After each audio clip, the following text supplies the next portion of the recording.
Guys, intro time. Wait, which intro? The wisdom check. Oh, good. Wait, no. I thought we were keeping the old intro. What's wrong with the old one? People like that one. It was too long. Yeah. Too many fucking gifs. Yeah. Yeah. But can we keep the part where I yell more? No. But it's the intro to end all intros. I got like what? 2 lines last time? Do you want more lines, Tim? Well, no, not really. In a world without answers. Yeah. Wait, you want to start with that? Here we go. Exactly like last time. Wait, okay, so we're doing the exact same way? Let's start with Smoky Bar. No. It's a new season. We have to have a new intro. More.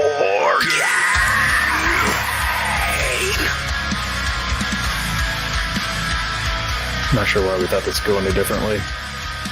Oh, well. Welcome, everyone, to the Wisdom Check, where Jeff and Dustin welcome a guest every week to talk about Dungeons & Dragons. Welcome. This is ridiculous. I'm starting the stream now. Wait, where's my die at? Well, we can't start until I botch. And it's not an intro unless I'm botching. You're on.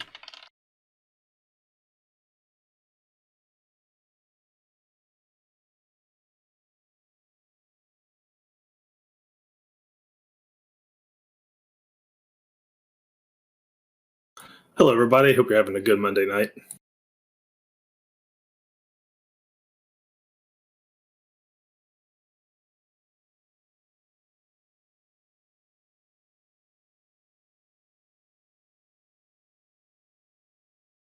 Jeff, no sound? I'm an everything game player. Is everybody hearing me okay? Yep. Jeff's doing the silent film again. Okay, well, it sounds like they're hearing me, so I'll go ahead and talk. So, with us tonight is Alex Gygax. We're having some problems with the video feed. Discord is once again rearing its ugly head. And they can hear Alex as well. Thank you, Levi. So they can hear me and you right now, Alex. So, welcome to the show. Of course, Jeff is here with us, sort of. I should be back now. I think I figured out the problem. Are we hearing Jeff now? We'll let that kind of filter through the chat web there. Good old technology. Well, Wait, here we go. Let's try it again. Go ahead, Dustin. So yeah, we're glad to be able to finally welcome Alex to the show. So thank you, Alex, for being here. Welcome. So Thanks for having me. Much appreciated. Jeff, go ahead. Yeah. So for some of you guys, you're maybe new to the hobby and haven't been around since the inception of it. Gygax's name may be a legendary name that you've only seen kind of bantered around. For some of us, we kind of grew up with the name, firmly in front of us, and it's a wonderful thing to have access to people who are there, in the family, running things, creating the elements of the hobby we love and cherish so much. So it's Watching firsthand its creation every day, coming downstairs as a kid. My dad's at the desk, writing away all the time, emailing it, guys, drawing maps, you name it. Oh man, it's so Source good. Was it like a beloved thing for you? It was just kind of dad at home doing his job, You come home from school, there he is on the computer, pile of books next to him, pile of notes, pencils, erasers, something's pulled up, little map next to him, bunch of colored pencils. Wow. See, I do something like that too, right? But my kids come in, they go, "Oh, Dad's on the computer again." So I just wouldn't know if it was like that, like, "Oh, damn, Dad's doing his thing," and I don't know. Both my parents worked from home, and I went to grade school across the street. I came home for lunch every day, which Wow. I was the only kid growing up that got to leave the school by himself at lunch, walk across the street, and then come back home. So I spent a lot of time with my parents, more than most kids did. So I appreciated that, Yeah, that's actually really cool because you didn't see a lot of that, back then. And Dad had it timed. I'd come home from lunch. He'd have a grilled cheese with some butter pickles and a glass of milk waiting for me. We'd play a game of cribbage, or sometimes if it was a sometimes if it was a rainy day and there's indoor recess, I'd be in the middle of a game of Rail Baron or something, and so we'd spend an hour playing Rail Baron on my lunch break, and then I'd go back in, walk back to school with my umbrella. Wow. So, I mean, how young were you when you started playing these games? Was it like right away? Let's see. My first gaming experience would have been 4 to 5 years old, running around my dad's office, probably tearing through his drawers, playing with dice and whatever odds and ends I could find, miniatures, whatever I thought was cool, because there was a plethora of cool things in his office. And I was probably driving him nuts. So he sat me down. He said, here's a pencil, here's some paper, here's some dice. We're going to make some stats for a character. And he just told me a story off the top of his head, and that was my first gaming experience. Wow. That's crazy. What do you remember? It was kind of just like it wasn't a system. It was just it was bedtime story with a pen and paper and dice, and he'd tell me the story, ask me what I wanted to do, have me roll a die, tell me if it happened or it didn't happen, or if it, however in between that may be, and then yeah. Wow. So I It's assume kinda then off the cuff, no rules books, no, and nothing like that. See, I got a 4-year-old. His first character, because he played with his brother and sister, they played like one session. He was a barbarian because the only thing he knows how to do is get mad and destroy things. So I just pitched right into his wheelhouse. 4-year-olds are good at that. So. I believe I was a fighter as well, and good choice. I also got mad and destroyed things. It happened to be that character. In fact, my first character ever created came at the death of my hands. I had received a pair of, I think it was a couple game sessions in, who knows. I had received some boots of flying, and there was a very tall tower, and I needed to ascend the tower to get to whatever monster, whatever the next step in the quest. And I flew up and I landed on top of the tower. Mhm. I rolled some dice.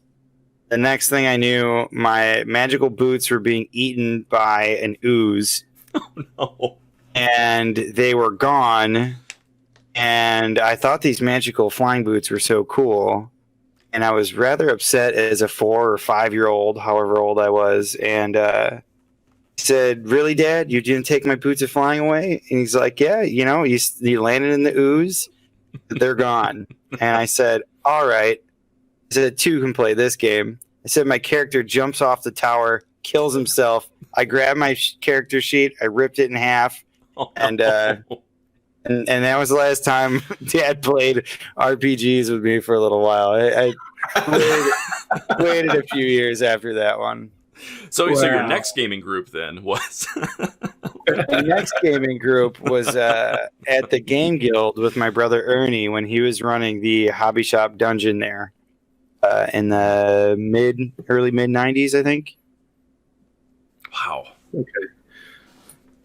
And he'd get up to 20 people at a time. Wait, 20 Dang, people at a table? Yeah, it was Saturdays. Pick me up at I want to say 8 a.m. Go to the store, do the chores for an hour. Mm-hmm. We'd have an hour of computer time, which was like super cool back then because like Warcraft and Duke Nukem and all this stuff was out for computers. Mhm. And it was like before people really played on the internet together. So they were LAN, and they had 5 of them. Nice. So we could play my brother and I could play Diablo together or whatever we wanted. And then at 10 o'clock, the store would open, hang out for 2 hours with people. There was a noon Magic tournament, which I'd enter. And after that was a 5 o'clock D&D game. And whoever showed up was, whoever wanted to play could. Mhm. And it was 3 to 4 tables put together and up to 20 kids sometimes. Wow.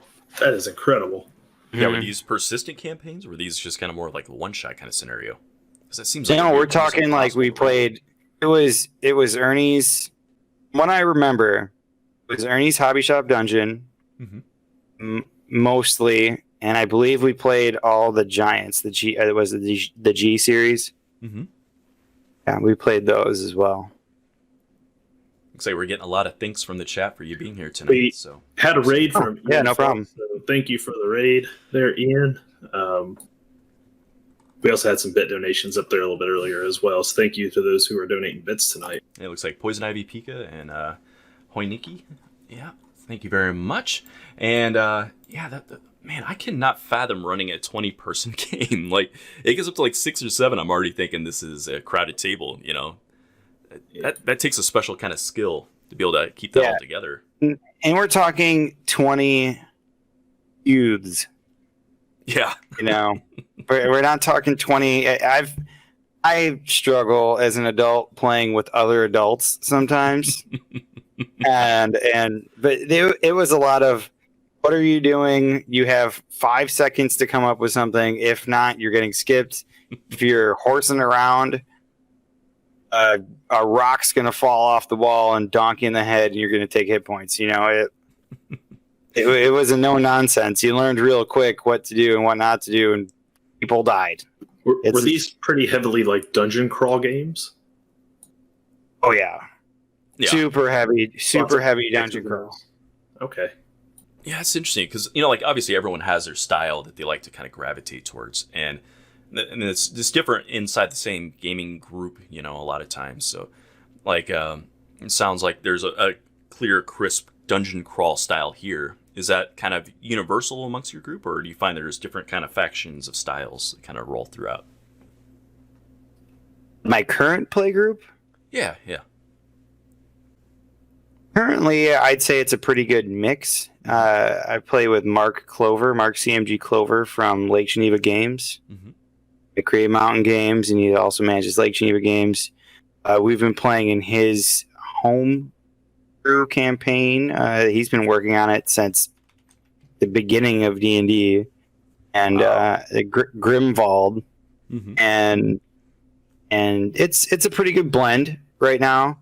But I enjoy both. You know, your kind of murder mystery type, Mm-hmm. more of a role playing than hack and slashy stuff. Mhm. Although I find if it's too much of that, you tend to lose. You'll tend to lose players. Yeah, you have to have a blend. You know, a little bit of everything, because I mean the game is many things. You know, so you have the You puzzle gotta solving. throw some bones every once in a while. Otherwise, you see people nodding off or spacing out, and Yeah, it's all about Yeah. keeping people invested, you know, and when people are Mhm. getting a little bit of what they enjoy, you know, if they're not into acting and that kind of thing, then there's obviously a segment of the game that's going to be a little less interesting to them. it can be a little difficult to follow. You know, theater of the mind. Sometimes not everyone Oh, can yeah. do it very well. Yeah, And it's hard. and it depends on your DM, you're in the game group and everything. So you're primarily playing that way then? We have a battle mat and some minis, and we'll kind of draw out where we're at more so when we get into like an action, Mm-hmm. because that it makes more it matters more.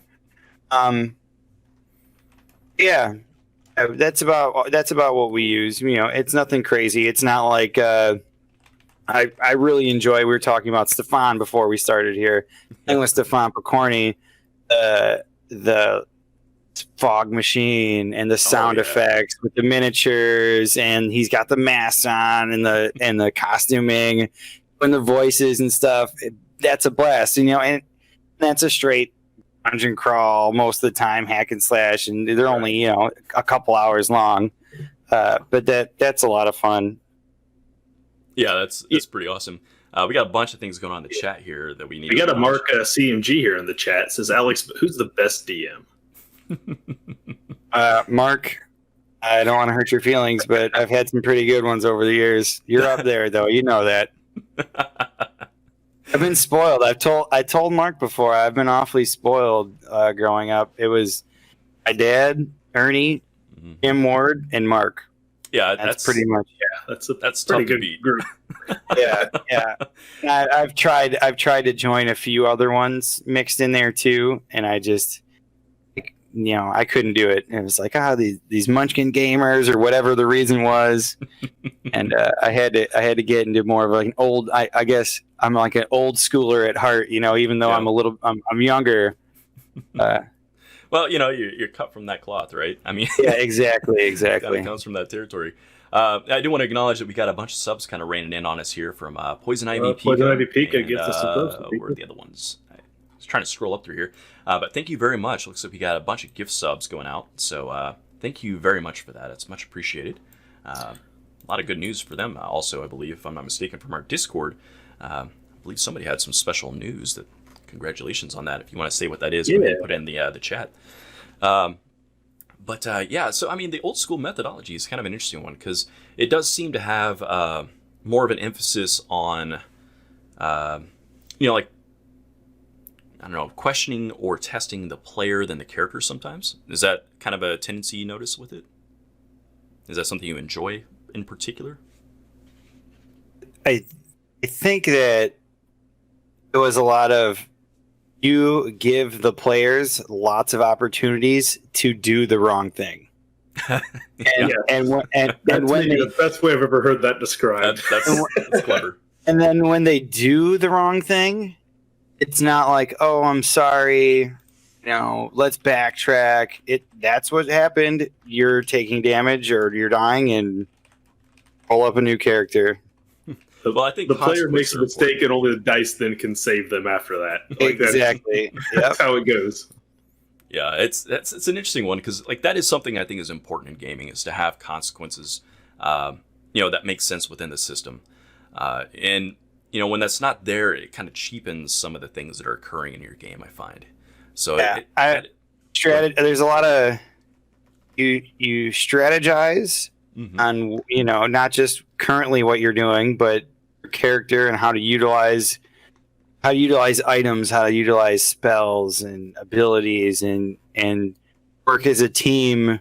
And all those things are very important to surviving as a team. And I've been told by several, let's see, during GaryCon, I did some online games, and a few of the guys were like, wow, you've managed to dodge all my traps and this and that. And it's like, they're like, it's not fair. Almost like this guy, I was playing a character. It was one of them was one of the Rick and Morty rated R games.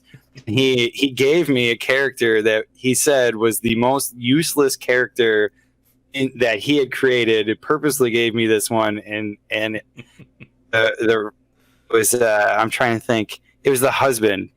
Oh, and the only thing he had was he could like see through walls. He could cast like it was like a vision specialist. Didn't do any damage or anything. He was tried several times to kill me, and I avoided everything and led the group through. He thought it was really annoying. But he was entertained by it. Well, I mean, when you get put through the testing grounds of the old school gaming for that many years, you're bound to come out with some skills. Have Jim Ward as your DM for a year or more, and you'll learn real quick what not to do. Now, how much time do you spend focusing on like backstory and personalities and character development? Is that like an area of emphasis for you, or is that kind of something you do less of? I tend to build those things as I play the character.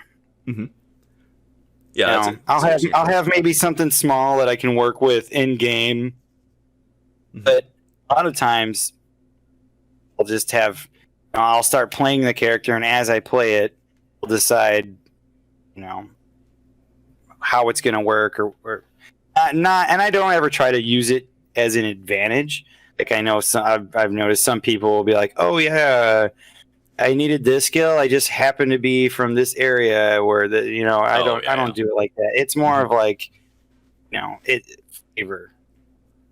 Yeah. Yeah, it's interesting because there are a couple different ways you can approach that. Like a lot of times you have like one camp that does like extensive development of a role-playing character before they start the game. And you have other people who find their character in the game. And both are legitimate ways of doing it. They both make a lot of sense, depending on just how your mind thinks, like how you process information. Or the group in general. So do you find that your whole group does the same then? Or do some people come in with bigger backstories and then you like find a way to hook your character into that? I think a lot of times, some people, it's whenever you find that spark, if you're rolling up a character and you get this idea, just run with it. Sometimes it takes a little while to get that spark, but eventually, you'll develop it. Yep. I always find that if I have a character concept in mind, or even a little bit of a backstory, what I find is when I get into a game, the story starts challenging things I hadn't thought about my character, and I end up slowly developing as I go anyway. So yeah, I've always found that's just kind of a way it seems to always naturally happen. Well, that's kind of life. Yeah. Yeah. In a lot of ways. I think you come with a big lump of clay and a kind of a general rough shape, and then you kind of find your details as you go. That's always kind of the way I've approached it. Just because, like you just said, like you never know what's going to happen in the moment. Today's day and age being an example of that. It's like your character is one alignment. You could be a good character. Mm-hmm. And your backstory could be everything's good. If you start role playing the character and you're doing some not so good things, your alignment can change. So, as does the story and your backstory of the character. He's no longer a good character. He's now a good character that's shifted to evil or whatever, or neutral, and it's the development and the backstory right there too. Yeah, people need to be able to change. So your buddy Mark is asking a question here. We're supposed to ask you about your growing minis collection. Yeah, I in fact just got a shipment in from Mr. Scott Griffin today. I got one to deliver to my brother Ernie. I think I got seven or so. Yeah, I've one of the things I've been enjoying is playing more D&D. I hadn't done it for I think since my dad had passed. I didn't really have a steady group for a long time, and so getting back into it, and I got myself a nice set of dice and some new dice and cool dice bags and miniatures, and I was looking forward to buying more props and costuming at this Gen Con, but fortunately, or any con, to be honest, that's one of the some of the stuff I really want, to build up my RPG stash. But yeah, I've got all sorts of cool minis coming now. I'm really enjoying it. So in my display. Do the minis come first? Do you get the mini? You look at like, when I got to make a character that fits this mini. I guess my next character is Druid. Like, do you end up in that situation? No, my friend Scott made the unfortunate call to tell me that he goes, I paint minis. He says, you're pretty good. I said, what do you do? He goes, I'll do what I do for your brother. You give me a mini, I'll paint you a mini. I said, okay, no problem. He's probably thinking I'm going to buy like 5-10 minis. Well, last year before Gen Con, I made a trip down to Iron Wind Metals to my friend Mike crazy.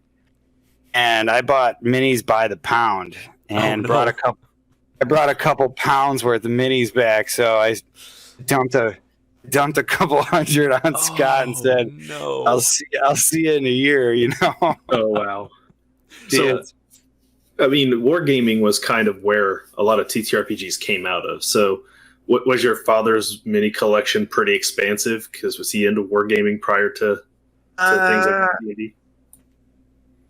We had like a closet in the basement that was full of board games, and there were a couple stashes of painted miniatures down there, or miniatures, different eras of history, and then there was some display cabinets upstairs in the main floor of the house. It had a lot of the fantasy TSR stuff that some of the TSR employees he had painted them for him. Man. So, like, whenever we played Dungeon, he had like a little set of pop open for the Dungeon. I think it was like his travel set, and these other ones were like the at home ones. But, yeah, all my friends, like all the kids I grew up with, that would come over to hang out after school or whatever, that loved walking around my house because there's all sorts of cool knickknacks and crystal balls and you name it. Oh man, that's great. Yeah, it's an interesting thing, kind of growing up in a gamer household. Like, obviously yours is a more direct to the source kind of thing, but like I grew up going to conventions even as like a little guy, like 4 or 5, like you were saying before. And, it's just, that was normal. Like you just walk in your house, there's a dragon over there. Cool. There's, like an elf statue over there. There's like a sword, whatever. Yeah. It's like, yeah, that's just what's here. And everyone else comes over your house and I'm like, what is that? Like, don't worry about it. Yeah. The kids are blown away. Like this stuff's crazy. Like, got like bronze swords and gongs and giant hand carved dragon screens and you name it. Man. So in those early days, obviously, I'm guessing a lot of the playtesting kind of happened in the household. Did you get a chance to make any like key feedback on some of those early games? My early games, not so much. It wasn't until I want to say 4th or 5th grade. It was 4 or 5. I had to be around 10. When I was invited back to invited to the regular D&D game that my dad ran. And a few years later, when Legendary Adventure was being worked on, that's all we played for a long time. And I had some feedback in some of the writing and magic items and you name it. Nice.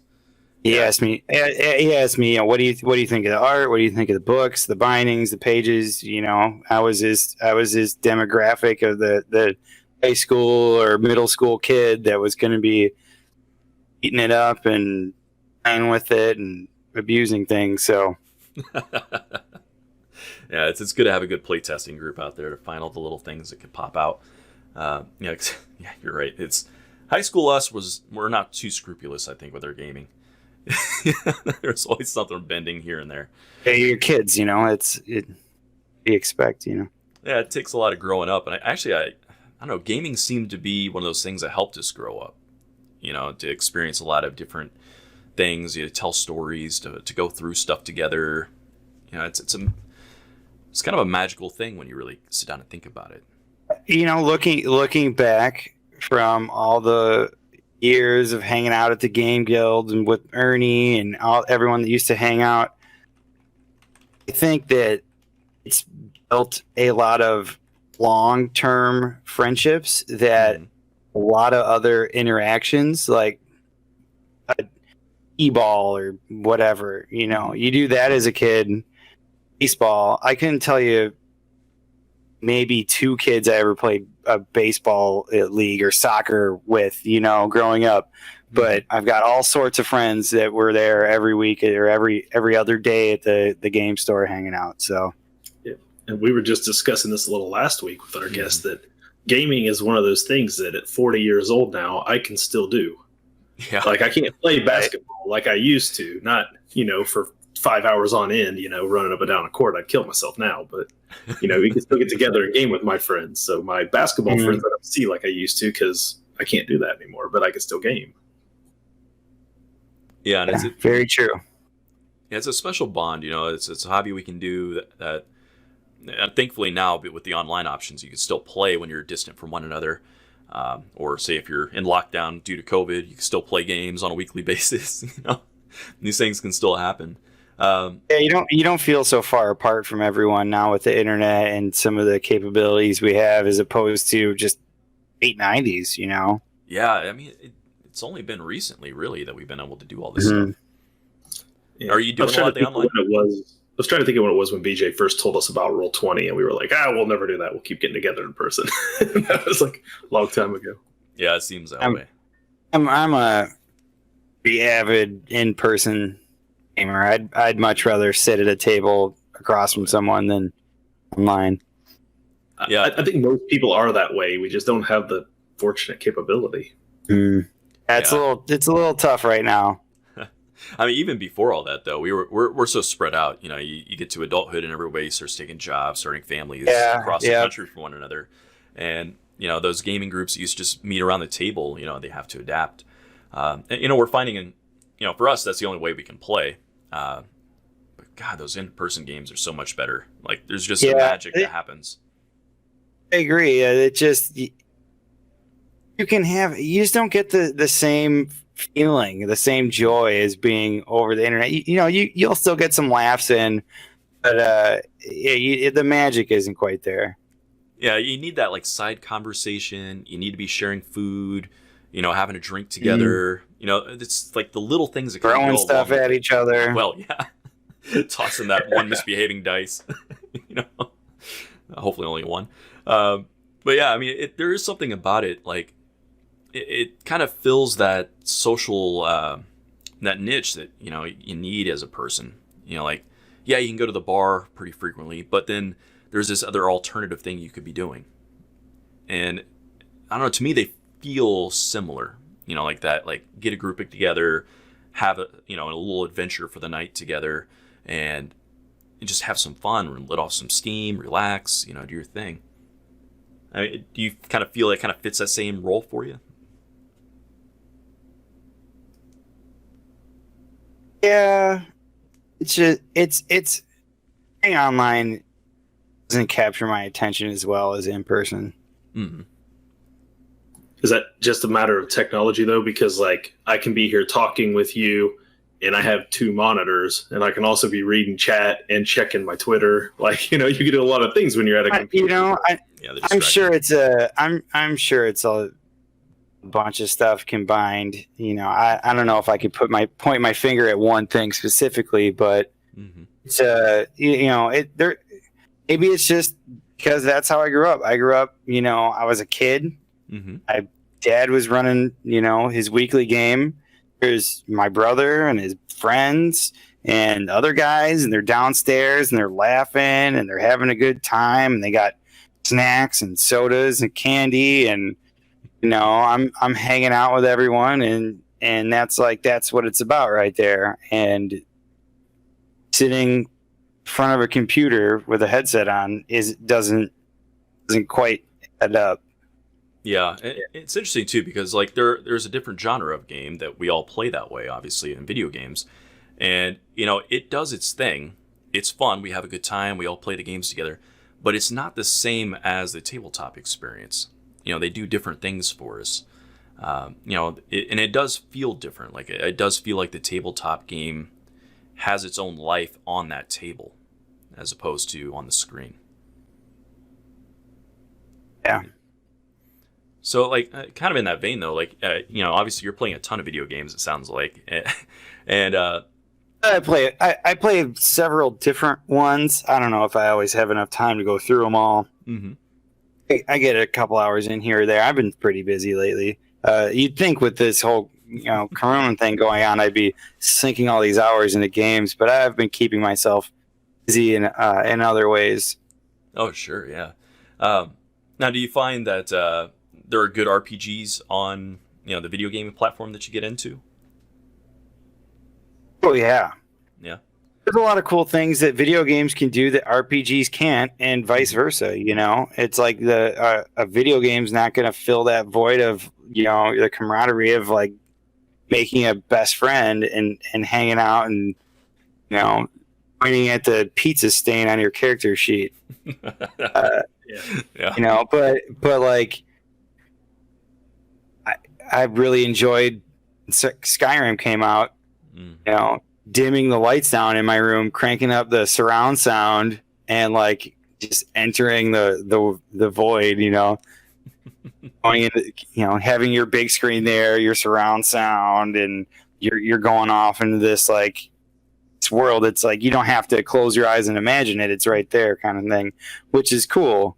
Mm-hmm. Each of them kind of fill a different void of what you're looking for. Yeah. Well, the games have become more sandboxy and a little bit more immersive in that sort of way. When you think of like the older school games, like even if they were kind of the character was in front of you running around, like you were still kind of on rails a lot. Yeah, necessarily. But like now, like most of these games, it's kind of big open cities. It's open worlds for you to run around in. So I mean, you can get more lost in a world where you have that kind of sandbox feel to it. Yeah, I think the problem for me though, the translation between tabletop and video game is that just because of what a video game does, in order to tell a story, you have to have it in a specific place. And it has to be approachable by multiple different people, players that are going to play the game very differently from one another. And that kind of necessarily creates a little bit of a rail situation.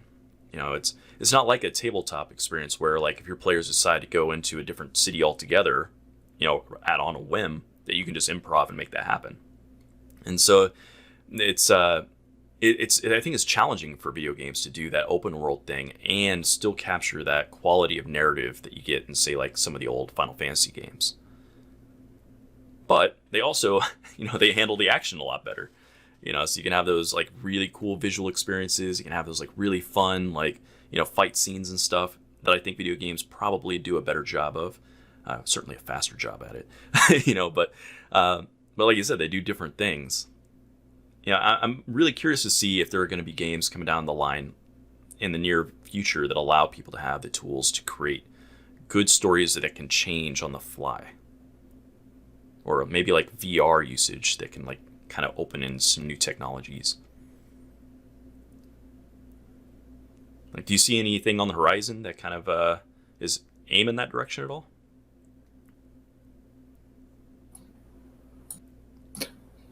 I know there's a VR D&D game that somebody's working on, but I haven't actually seen it yet.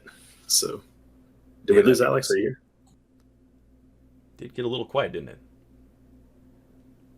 I see his closed captioning seems to be moving, but I'm not hearing him. It's like, I think suddenly we've lost him. Okay. Well, let me get that kind of figured out here. Hold on a second. See if there's something going on in the old Discord world. Everything was going so well, and then let's try mute and unmute, see if that helps.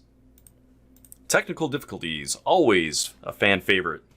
Let's see. Alex, let's go ahead and try talking again there for me real quick. Hello. Hey, there we he go. is. We got him back. Sorry. We were probably just talking right over you. You were probably wondering what was going on. I actually was listening the whole time and was just about to respond when it said page unresponsive, so I just closed it and reopened it there. Oh, okay. I got a question in chat. Mark CMG wants to know what's with the mini case behind me, and that's actually my small collection of RPG books I started on, and part of my 6,000 points worth of Warhammer Fantasy vampire counts. So I got a lot of minis in corners and everywhere else around here in my man cave as well. So that's what's behind me. Yeah, my Warriors of Chaos are living in a case over there. It's gonna be a while until I break those out again. But yeah, obviously we missed out any response you had there a few moments ago about the. Brush me up again really quick, just if I can get back. Jeff was wondering if you saw any video games coming out or anything where you thought they might be using more advanced technologies to offer more open-ended gameplay versus the kind of rails that video games typically put you on. I haven't heard of any. I haven't really searched. I was excited. I know some people I know are excited for the new Diablo to come out. Oh, yeah. I don't really know if that's going to expand any horizons. Mm-hmm. I'm sure they're going to have some new features and things in there, but 2 was so good, and it looks like they're going to have 2 with improved graphics like 3, and I think that'll be a lot of fun. I know I'll put some time into that. Yeah, I mean that would be great. I do miss Diablo 2 quite a bit. Yeah, I know that for the most part, I think when you want to get into open-ended game experiences with multiple people, the MMO was kind of where it was. And I think you think of something like a Warcraft where people were able to do a lot with what they were given. Mm-hmm. But now we're seeing that genre has come to like a halt. There's not a whole lot of them out there. And we're talking about No Man's Sky, and that's kind of similar. Like those games that they're taking forever to come out. They're being kickstarted and independently kind of put together, and it's taking a while. I think any game like that really opens new doors isn't. I think they just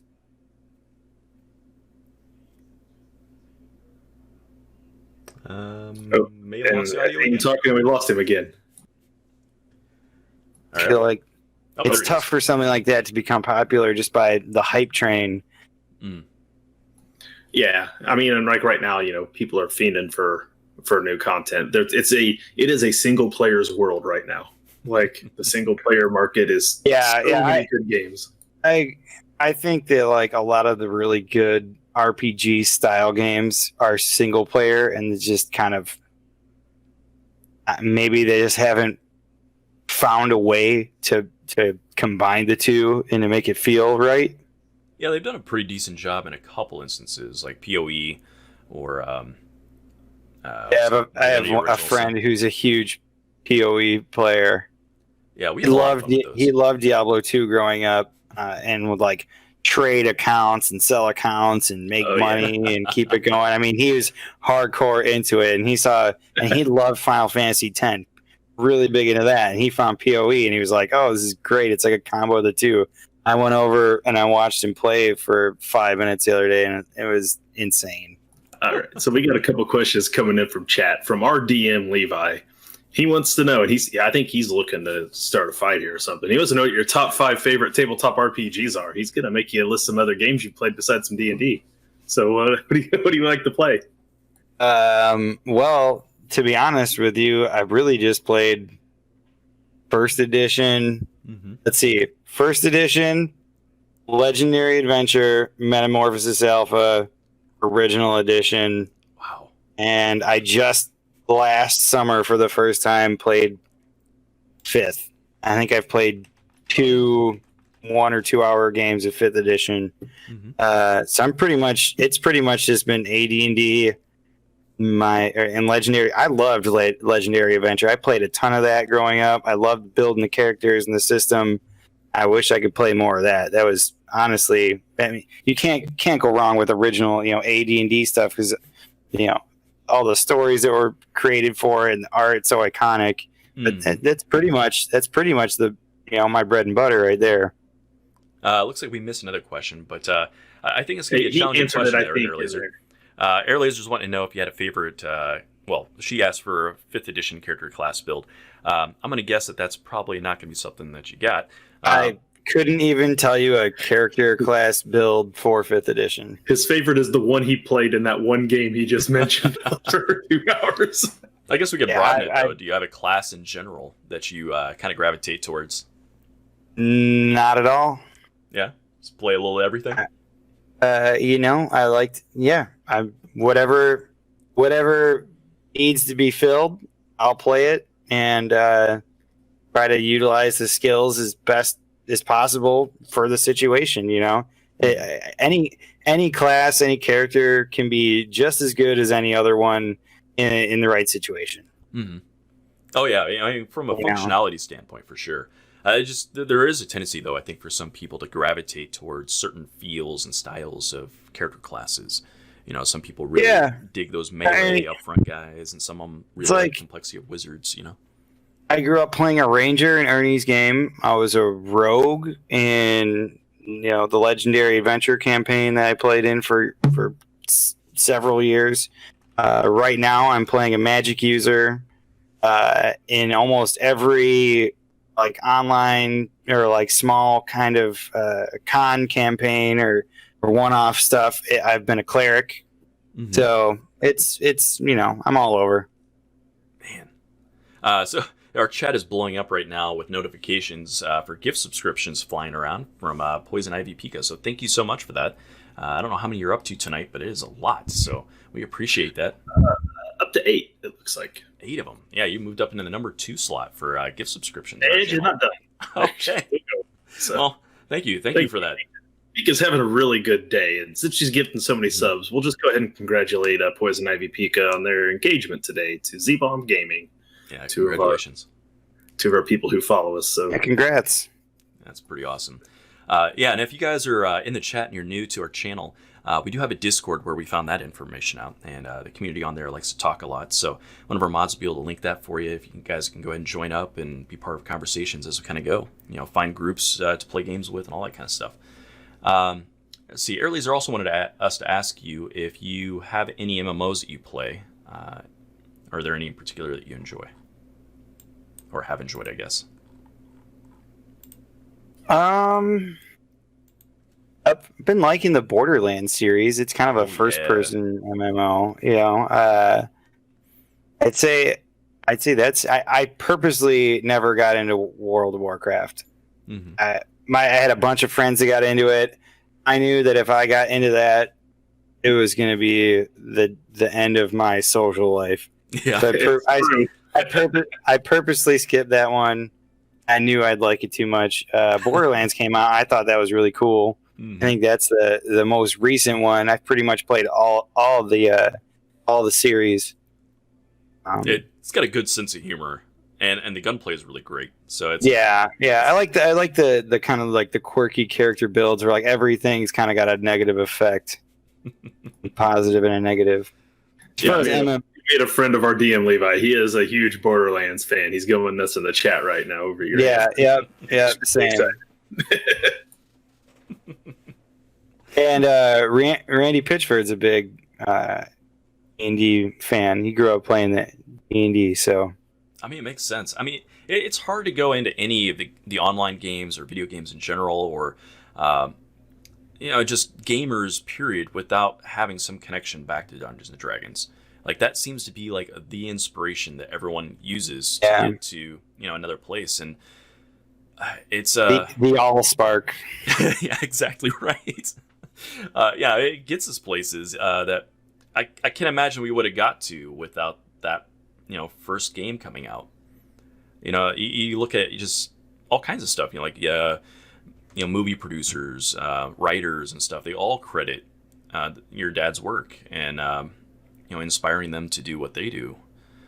It's truly amazing to see just how much one person can affect the world. I don't even know how to put that into words. I've seen that firsthand. Every background, every race, every job you can think of, country, doesn't matter. They all have some kind of connection to D&D, and it's great. I love it. Yeah, I've met so many people. I've got to experience a lot of things, travel to a lot of places, and make a lot of new friends. And it's different, growing up like this. But I wouldn't trade it for anything. Oh, I imagine. Now, out of curiosity, there was kind of a point in time where the hobby, in particular Dungeons and Dragons, kind of drew a lot of negative attention, particularly from parents who didn't understand what it was. And you're growing up in a household where it was created, everything else. Did you get a lot of hate mail from parents out there that were concerned of like during the Satanic Panic, all that sort of thing? Like, did you experience any of that? I'm far too young to have experienced that. Count yourself lucky on that one. Well, yeah, I was born in '86, so that had already passed by the time I was. You didn't necessarily around, but that was just like a huge opportunity to sell more books, and that's exactly what happened. Yeah, they did a good job promoting you that way. That's pretty nuts. Yeah, the Satanic Panic came along, and all these kids said, "What's this? I'm not supposed to be into this. What is it? I want it." No such thing as bad publicity, is what you're saying. Yeah, well, it's like you're a kid. Your parents say, "Don't smoke cigarettes. Don't drink beer." What's the first thing you do? Yep. At some point, you're going to get curious, right? You're going to get curious and find out what it is. Yeah. We're probably going to find out that it was like an entire inside job, making it happen. Satanic Panic. Yes. Dad was a pretty smart guy. I don't know if he was that smart. Let's see. He's too busy gaming, probably. So, out of curiosity, with some of those early games, now when you look through like spell selections and stuff, you see a lot of names come up, like Mordekainen and those. Like, were those like characters that existed in your dad's game at some point, like people who played and like? Yeah, I sat next to my dad at the Game Guild in Ernie's hobby shop dungeon on those Saturdays there, and he played Mordekainen disguised with a illusion spell cast upon himself as a teenage girl. Yep. I believe my brother, myself, Ernie, who is the DM, myself, maybe someone else. I don't think anybody else knew. I think my dad told me, he said, don't tell anybody, but I'm playing Mordenkainen and I'm like 21st level or whatever he is, 20. And yeah, so he kind of was like, he was essentially Dungeon Master from the cartoon. Yeah. Where there'd be 18 kids running around doing stupid stuff. And then when Ernie would try to make something happen, he would step in and say, I do this. And Ernie would kind of get mad and say, okay, he can't argue because most likely he had the proper response to whatever the situation was. That's awesome. I just imagine that like a lot of those things at their inception probably happened at a table near you. Like a lot of those spells you're like, well, I want a spell that does this. Well, it doesn't exist. Well, it does now, and I'm putting my character's name on it. That's the thing. That's how they all these spells came about in the first place. It was like Ernie's super greedy and he wants every copper piece out of that dungeon. So what did he do? He came up with a spell that could carry more weight, That's all that was. It was just Ernie being a kid and he wanted, and then I was a kid playing with Ernie as the DM, and I saw the same thing happen. All these kids, they want every copper piece, and so we go into a room and they'll be like, "What's in the room?" Oh, well, there's like some orc beds, and like in the corner there's a bunch of orc poo. And the kids are like, I searched the orc poo. He's like, you find 3 coppers, but you're covered in poop. They're like, I don't care. I got 3 coppers. They're so excited, It's stupid, but yeah. Oh my god. Yeah, those were the days. We definitely have all gone through that phase. Before he gets buried on here, we're definitely getting more subscriptions raining down upon us, so thank you very much for that. Roll 23 now. Yeah, she's out of control. It's great. But there was another question from Air Laser. I was kind of different school of thought here, but are you a sports guy? Do you have a favorite NFL team? I think I know the answer to this one, actually. Oh yeah, all of us are big Bear fans. Chicago all the way. Cubs, right. Bulls, Blackhawks, Bears. That is right. That is correct. I'm a big Blackhawks fan. I like them all, and I like watching. I watch all sports. I just really enjoy good competitive play. Whoever it is, whoever the player is, if it's a good, exciting play, I'll enjoy watching it. I just enjoy it more when it's my team. I'm really glad you didn't say you were a Packers fan. No, my girlfriend is from Green Bay though, and she is a diehard Packer fan. Isn't that how it always goes? Man. Yeah. Now they can't all be perfect. She said, I never thought I'd date a Bear fan, but to be honest with you, it's kind of fun having, we can kind of like poke at each other. Yeah, it's a good time. And you're a car guy too. We were talking a little bit about that beforehand. Yeah. Unfortunately, the reason why I didn't make the last show, I left my girlfriend's, and on the way, the car lost. It's a turbocharged Nissan 240SX 91 with a very extensive list of modifications. And the night before, I had gone for a 3 to 4 hour leisurely cruise, we'll say, and maybe put a little strain on the old girl, and so I had some repairs to do and still have some more digging to do. But yeah, sorry about that, guys. These things happen, man. It happens. We roll with the punches, so we were just glad to hear you were okay. Like it wasn't. Yeah. Oh yeah. It wasn't. I was just driving down the road normal, and I go. It's boosted. I'm running 18 to 20 pounds of boost. It's about 350 horsepower to the wheels. A 2,500 pound car, racing seats, big brakes. Like I said, lots of modifications. And I've been going on a back road cruise basically around my entire county for about 3 to 4 hours with a friend, and yeah, I popped the hood, and there was a couple vacuum hoses that were that had cracked. They once you had to really inspect them to see, and that controls your boost and other stuff like that. And I got a few other issues that I haven't quite found out yet, but we got it home and everything's okay. Yeah, nothing's broken. As far as nothing major. Yeah, we'll find out. But do you do any like racing or anything, or is it just more of just the tuning? I do more of like upgrades, modifications, just cruising with friends, maybe going to a meet, appreciate what other modifications someone has done. I do have friends that I have a friend who's into drag racing. He's got like this crazy Honda Civic that's like, I don't know, however many seconds. But that was never really my thing. It was more of like the craftsmanship and just like getting in the garage and getting your hands dirty and just putting some music on and escape a different escape. Like D&D is an escape. Yeah, we got a couple guys in our group. You go to car shows then? Yeah, I've gone to some Formula Drift events and some car shows, some local ones, and maybe go out. I really went to Tokyo last fall for that sounds cool. 16 days, and I met some local guys there, and I was checking out some of their cars, went for some rides, and it was a good time. I really wanted to go to a car meet out there, but it's hard not being from the area, and none of the meets are like in the city. They're actually on the rest stops, like between cities. Huh. So you have to like find someone, go to this rest stop, tolls are very expensive there.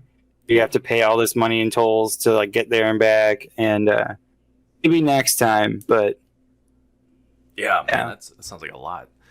Yeah, we have a couple guys in our group when we first started getting into gaming that they were really into, working on cars, and it's interesting because you get all these different types of hobbies that kind of come together. It's like the car guys like D&D, the sports guys like D&D, the theater kids like D&D. It's like everybody gets into it, and they can find their like connection back into it, and it's really cool because like each of these hobbies brings in a different kind of skill set and a different kind of focus. It really enriches the table, I find, to have people to have these different ideas. Yeah, like all the different backgrounds and all these different interests, side interests other than D&D that people have. But one of the things that was kind of like a hidden thing in D&D was, your reading, your writing, your problem solving, your team building. It's all these different things kind of together and disguised as like a fantasy thing to have fun, but really you're building all these skills. And so if like you're a car guy, you're into mechanical science, so maybe you were more of a caster. Oh yeah, that's an interesting angle on that. I hadn't really thought about it that way. It's like, I kind of always thought that would be more of or you enjoyed playing dwarfs or something, and doing like building weird contraptions or whatever. Let's see. We've got another question from the chat here. It looks like Air Laser wants to know if you had a favorite animated TV show growing up. Growing up, I was a big Ninja Turtles fan. Oh yes. Yeah. I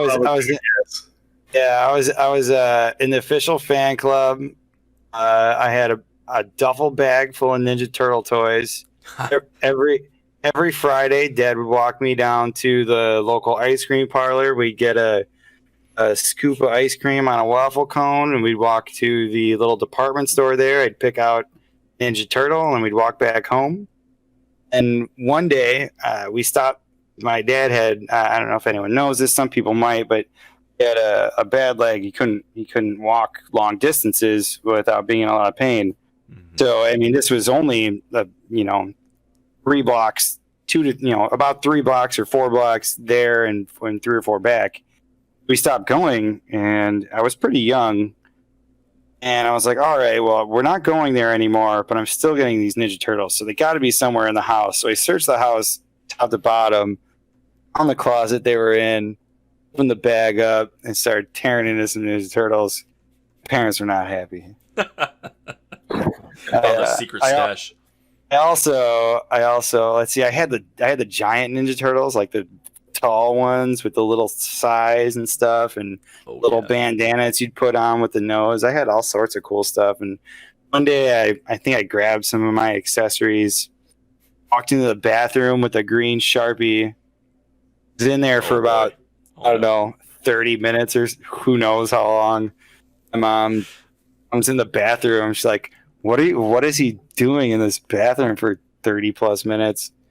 He comes in and like my entire upper torso, face, arms, everything green.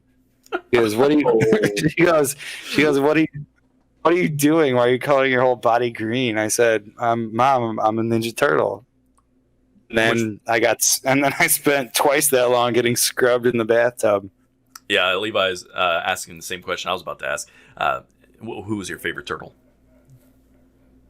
I think Leonardo was my favorite turtle because he had the swords. Everybody liked the swords, you know. Yeah, the dual swords was pretty sweet. I was a Leonardo guy. I think the double swords got me. And then after Ninja Turtles, all of my friends were all into X-Men and Marvel. Yep. I mean, it was X-Men and Marvel, all the collectible cards, the cartoon show. I still watch that card. Like nothing. My dad would make breakfast every Saturday morning. I'd come down. One of my favorite things he would make were pancakes. He'd make these really thin, like French crepe style pancakes. He'd throw fruit in them sometimes, but he was the king of pancakes, corn fritters, apple fritters, potato fritters, like all sorts of stuff like that. Yeah, and coming down on a Saturday morning, watching X-Men and Spider-Man, having my pancake. That's like, you know, that's when I think of what a Saturday growing up as a kid was. That's it right there. And then going off to the Game Guild with Ernie after that. So man, that sounds like a wonderful weekend, man. Yeah. Everyone, all my friends, it was like X-Men, Marvel stuff was just all the rage. Everyone, all the action figures, you name it, comics. You know, it's funny you talked about those cards. Like we were kind of digging through like random boxes of stuff the other day, and I just found those. Had like the entire set of the Marvel cards. Yeah, it was. That's pretty cool. I'm a little jealous. I'm not gonna lie. It's so good. Like the fighting stats and strength and intelligence and all that. I still got most of them. Yeah. I have any of the ones I got as a kid. I still had, even including like I'd go with my dad to this like sport. It was all sports cards, like baseball cards and stuff like that. But then they had like the Marvel ones, and anytime I pulled like the holographic ones or anything, he'd slab it for me right away. And I've every single one still in the slab. Had them for years, and it's cool that you know. Still in good condition. I can enjoy them, tell the story about them and everything. That's pretty amazing. I mean, and obviously we were talking beforehand that you're into the collectible card games too. So you had a pretty extensive Magic. Ernie got me a Magic deck. I think in fourth grade Christmas. Mm-hmm. So he gave me a deck of Magic cards, and then I'd go to the Game Guild, and then it blew up. All my friends started playing. Peter Atkinson came to my house one year. We watched the Bulls win, I think, their last championship. He came over for dinner.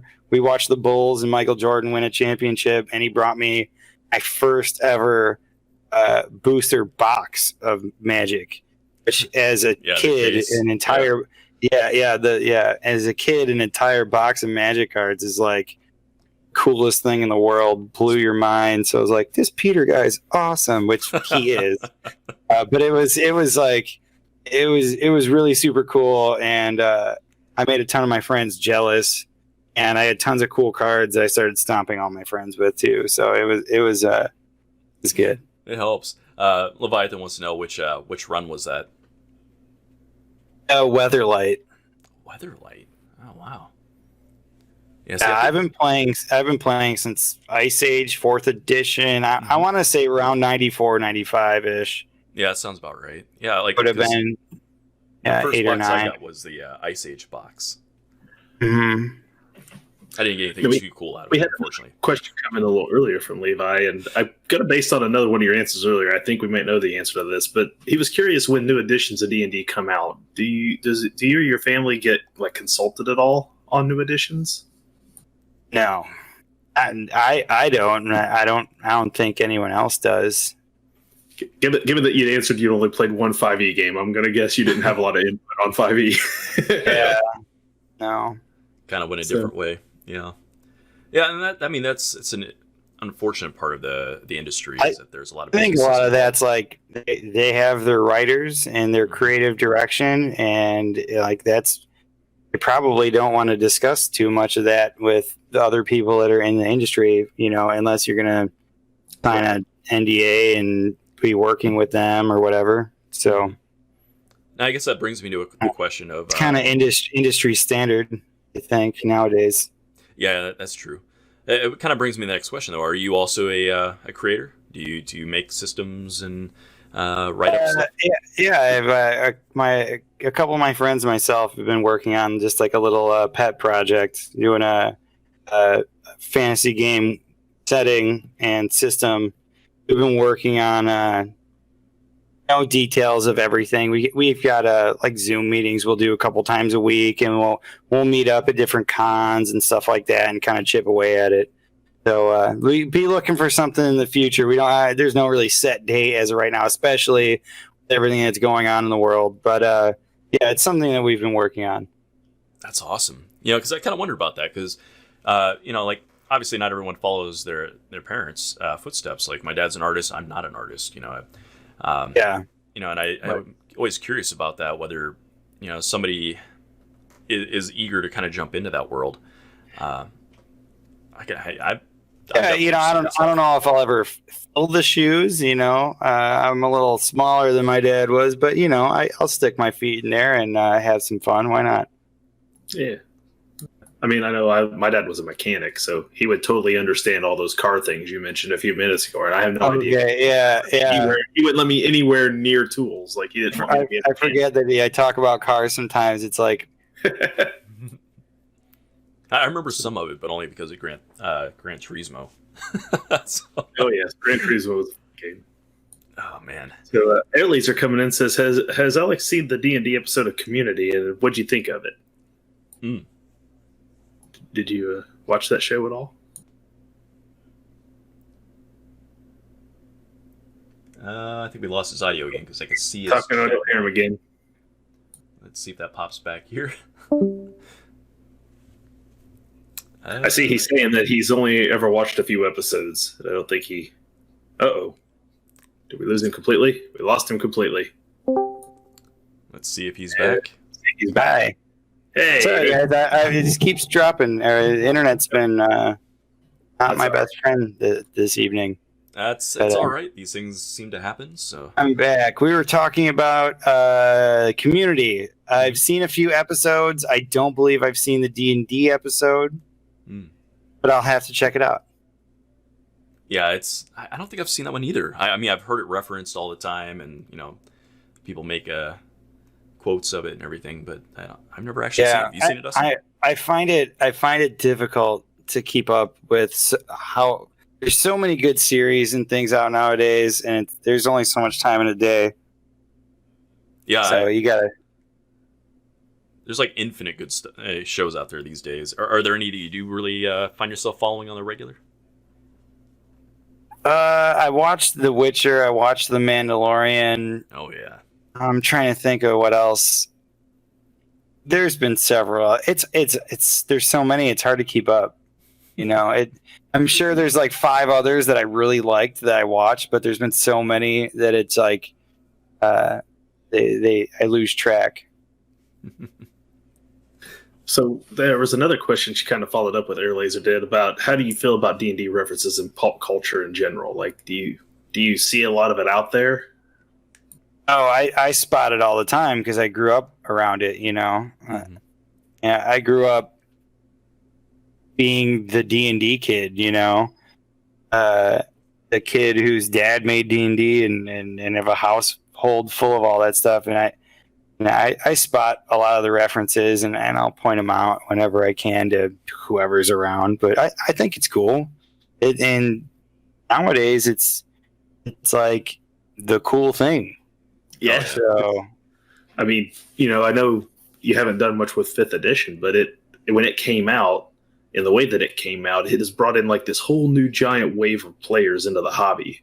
And that's got to be somewhat like special to see that happening with something that your dad had started so many years ago, right? Like, yeah, I think it's really cool that there's like another wave, which means it's going to be another generation, and then that's going to kind of echo into the future, which I was a little worried it was going to die out for a little while. Just being my generation when I was growing up, it seemed like video games had become like such a big thing that nobody cared about the other stuff. And then it kind of got like video games got to so big that they kind of like imploded. Yeah, a little bit with kids that like they're like, this is too much. I want like the in life interaction, and now it's kind of, you know, reverting back to, you know, tabletop people being next to each other, and I felt the same way. You know, maybe I was right there with everyone, but I was like, you know, I'm kind of tired of playing video games and sitting and staring at a TV by myself, and I kind of just stopped playing them and buying them and started hanging out at the local game store more and made some you know, some of my good friends that I have right now that I talk to all the time. You know, I met there recently in the last few years, and you know, I enjoy, you know, that friendship, you know, more than staring at a TV. Yeah, for sure. Now, are you running games as well, or are you primarily a player, or? No, I'm primarily just playing in the one game a week. But then I was getting a little bored here with the Corona lock-ins, and so I wrote a little something up, but mainly as something to run at game conventions. Because I never really had the opportunity to DM, because I was in two games a week, or, you know, the whole time I grew up as a kid, and it was Ernie and my dad primarily, and so I was always playing in their games. My friends, you know, like, it was more of like Magic cards were really big, video games were big, D&D was kind of, you know, was kind of going down a bit in my age group. So I never really had like an opportunity to really DM. And maybe I just didn't want to do it so much. But this is something I think Stefan kind of inspired me. His games are so fun. I was like, I want to do something that's kind of like that, where I can go to a game convention, sit down, have some fun with people, do something that's like a couple hours long, and it's like my own story. And so that's something I was working on. So you've had an opportunity to play with Stefan Pokorny and probably a lot of other, you know, what we'd like to think of as bigger names, like kind of in the industry. So is there anyone out there you haven't gotten to play alongside yet that you'd like to? Ooh. Well, yeah, there's like, everyone sees this list of celebrities that have played D&D, right? You hear all these people are playing D&D, and I think recently, at least, Joe Manganiello has been playing with Tom Morello. Oh man! And I'm a pretty big Rage Against the Machine fan, so my buddy John pops in, makes minis for Tom. He'll update him and say, my character got a new bow or whatever, and then they'll tweak his character and print him one out and send him a updated mini. And I tried to use my sources to get closer, but no, to no avail. Man, if you can't get in, there's no chance for the rest of us. I haven't tried too hard, but maybe, you know, my brother Luke's out on the West Coast. I mean, I should hit him up and over for a little family visit and see if I can nudge my way into a game down there because Oh, that would be amazing. I had two pit tickets or a pit ticket for 2 nights of the Rage Against the Machine concert here in Wisconsin in Alpine Valley, and I saw them in 2007. I want to say I almost died, and that was in like the lawn section, like the back section. So I thought, as I've gotten older and weaker, I should probably get as close as I possibly can and ensure my death. Well, you just got to stay out of that, like a third of the way into the audience. That's where the real pain happens. But yeah, I've never actually got a chance to see Rage Against the Machine. I missed my opportunity when they were still touring, back in the '90s and the early 2000s, and then 2007 I saw them, and it was an absolute riot. There was like 20,000 in damage to the venue. Every barricade was broken. All the security left. It was like I almost got crushed to death. There was a huge like stampede of people trampling on other. It was crazy, man. It was crazy. It was the best show I've ever seen. The energy from the crowd is like off the charts. Well, I mean, they have so much energy as a band. Just like I'm a metal guy, and you go to metal shows, and there's mosh pits and stuff, but it's not the same kind of frenetic energy that you get from a rage show. I'm a big music person. I go to a lot of concerts, all different genres. I mean, hip hop, punk, ska, jam bands, metal, you name it, and that was my number one show was Rage Against the Machine. Number 2, I saw Tool a few years ago. Yes.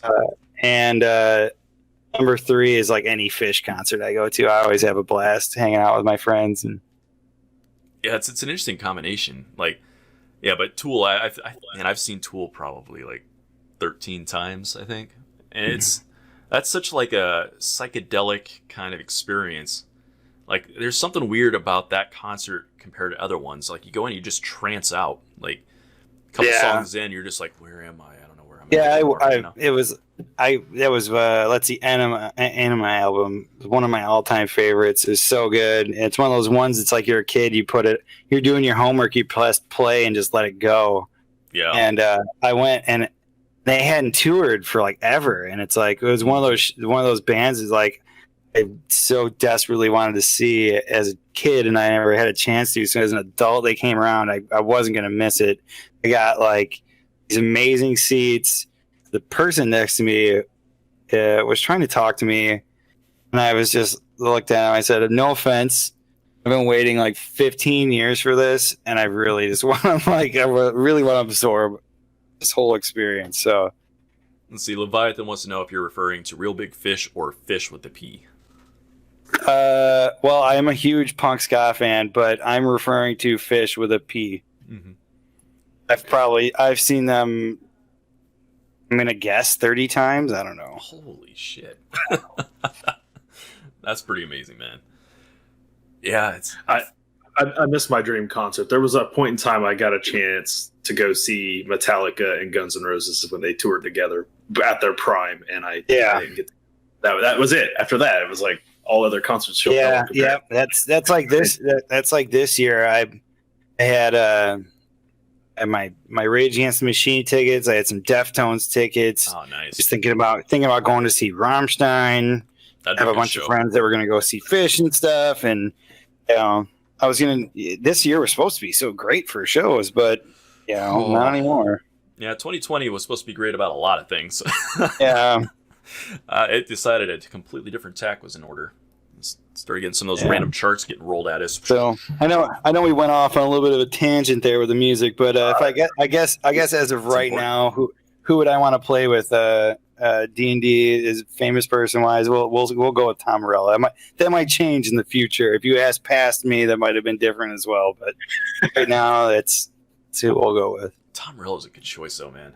I bet he's got some crazy energy at the table. Probably got some really interesting characters. Yeah, he probably is a smart guy. Yeah. Probably a lot of fun, Maybe we could get him to play a bard and he could do some singing. Oh, man, that'd be cool. How about you, Jeff? So I've never heard him sing, so I don't know if he'd be any good, but it'd be worth a laugh, you Just know. something different. Yeah. Yeah. God, who would I pick? I don't know, man. Yeah, honestly, I think it would be really cool to sit down with one of you guys as Gygax is being close to the family and getting that experience of being as close as I'll ever get to the roots of the game. That'd be pretty amazing, I think. But I'm sure that's a thing a lot of people would say. You got one in mind, Dustin? Yeah.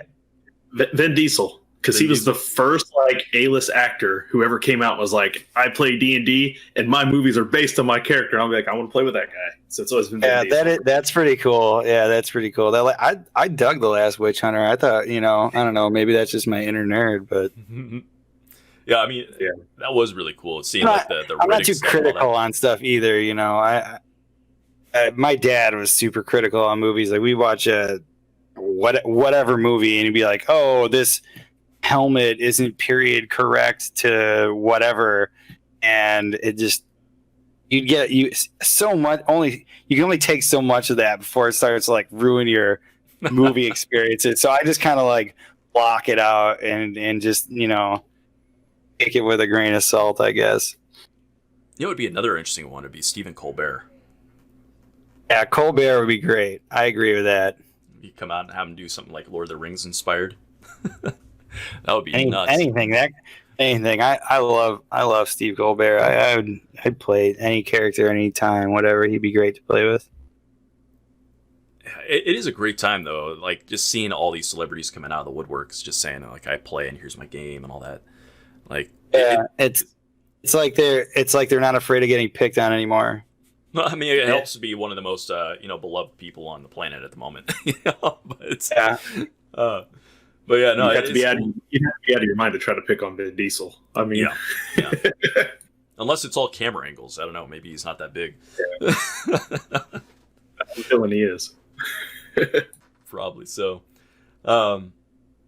It's